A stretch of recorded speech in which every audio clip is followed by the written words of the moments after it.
Welcome back to the page. Hit that like and subscribe button for me if you would, and also leave the comments after the video is over. Let me know what you guys want to talk about. And if you could also check out my TikTok page, that'd be great. I'm going to post a link somewhere in here. But let's get right down to it.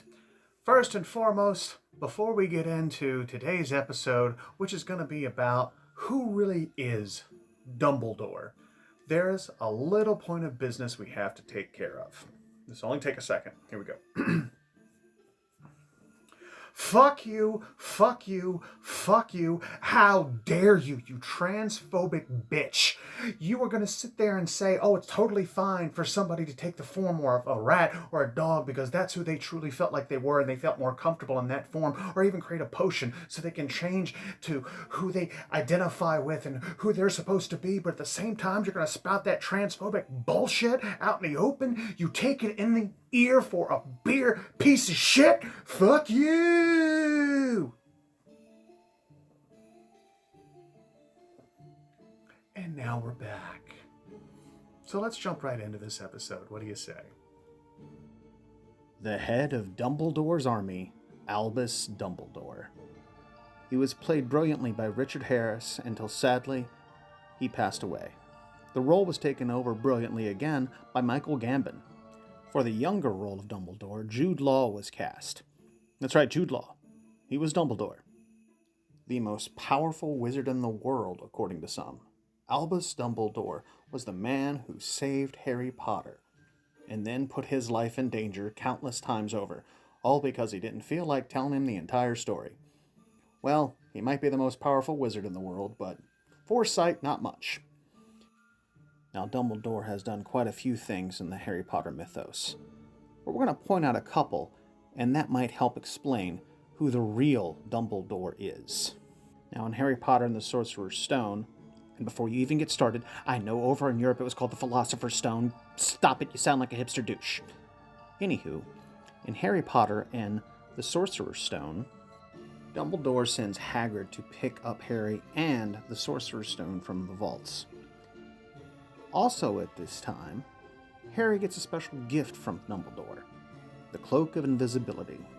Now, before we go any further, I just want to point out that Dumbledore gave a young boy who is just starting out in puberty the chance to be invisible anytime he wanted.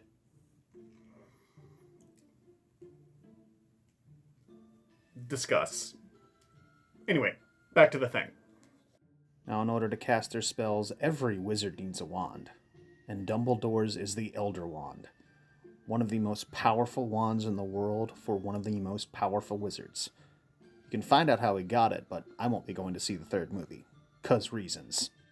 So we know at one time, Dumbledore was in possession of the Sorcerer's Stone, the Invisibility Cloak, I would show you a picture, but it's invisible, and the Elder Wand. All three of these make up the Deathly Hallows.